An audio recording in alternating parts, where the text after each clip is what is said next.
We're making a challah. Okay, so we put a teaspoon of sugar, a half a cup of warm water, quick rise yeast. We take the yeast and we put it in the water. And we let this sit for about 10 minutes. Then we take about 4 cups of, I use bread flour. Put it into a food processor. Put a little salt in there, just to grind the two. I use Mediterranean sea salt. This is my personal thing I like to use. Not exact, but about 3 tablespoons of honey. We buy big jugs of honey. We have a beehive outside. Sugar. The yeast starting to proof. 10, 12 minutes ago. What we're going to do is we're going to add it to the mixture. Take a third of a cup of canola oil and 3 eggs. The food processor. We're going to process it. We're going to add in the oil and the eggs. And I keep on the sides extra flour in case it slows down the processor. We just put it in there to keep it going. Add in the mixture the oil and the eggs slowly. As you see, it keeps going until it'll form a ball. If you want, at this point, you can throw in about 3/4 of a cup of raisins. You have a raisin cup. Come off very easily like this.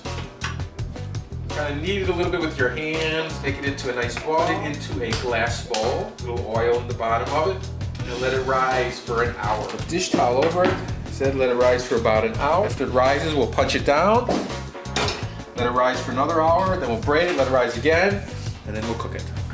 Now we've let it rise for about an hour. What we're going to do is, we can do 2 things. We can punch it down, let it rise for another hour, or we can take it now and we can actually start braiding. We can braid it and let it rise that way. I think that's what we'll do. We're starting getting a long, snake-like dough. Try to get all as much of the air out as you can. This into 3 pieces. Put it on a baking sheet, parchment paper on here. Start breaking it that way. We're going to alternate. That's how we braid.